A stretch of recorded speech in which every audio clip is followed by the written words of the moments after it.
V tem ateljeju na Koroški 5 je pravzaprav veliko umetnikov iz različnih koncev Slovenije. Kaj vse ponujate? Ja, osnova in zasnova je bila narejena v Mariboru z štajerskimi rokodelci oziroma mojstri.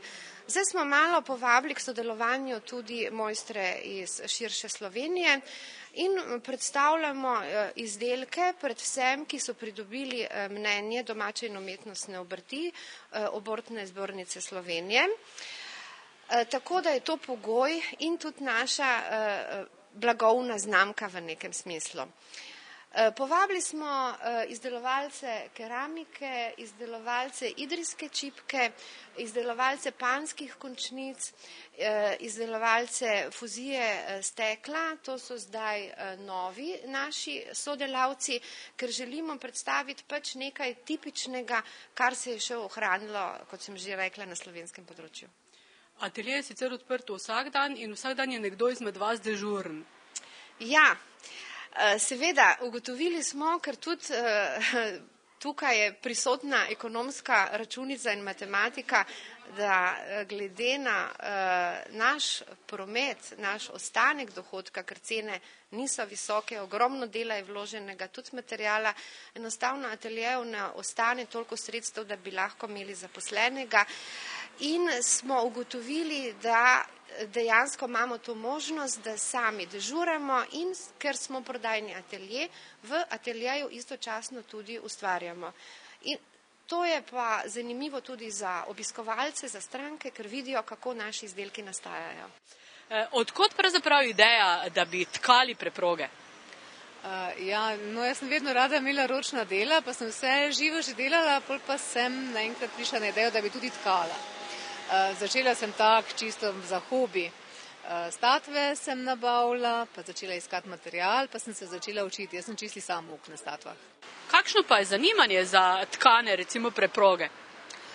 Se mi zdi, da je vedno večje, sploh zdaj, ko je veliko lesenih talnih oblog, ki jih je v kuhinji obvezno potrebno zaščititi. Tudi dekorativne so, jaz preproge tkem čisto po naročilu, lahko so po ljubnih velikosti in po željah strank v barvah, v različnih barvah. Kakšen je pa danes odziv ljudi, ki hodijo mimo? Jim je zanimivo, ker tega ne vidijo vsak dan in vsak rad pogleda. Večina starejši pa obujajo spomine, v glavnem so starejši obiskovalci in obujajo spomine, kako je to nekoč bilo. Pripravljate tudi kakšne delavnice, kjer bi se recimo ljudje lahko naučili tkati? Prav tečajev tkanja nimam, kot delavnice rokodelstva pa jih izvajam tu v ateljeju in sicer vedno, kadar sem dežurna, imam s sabo statve. Vedno si vsak lahko pogleda, lahko poskusi, če koga kaj zanimamo, razložim, kako pa kaj. Od te kepe gline pa do tiste skodelice, recimo, iz katere jemo kislo mleko, kakšen je postopek, kaj se dogaja z glino? Glina se najprej skoplje, potem se jo dobro premesi, potem pride že na kolovrat, v bistvu v roke lončarja, ki jo oblikuje na vretenu, potem se žge prvič, najprej se suši, potem se žge na 1000 stopinj, se glazira, pa še enkrat žge tam na 1050 nekje, da je pol za prehrano uporabno. Je odvisno od vašega razpoloženja, od vaših prstov, kakšna je oblika? Zdaj sem že toliko zverzirana, da ni več razpoloženje tisto, ki bi toliko vplivalo na obliko. Od začetka pa ja, v bistvu. Zdaj pa se že odločim, kaj bom naredila in potem to naredim. Ne?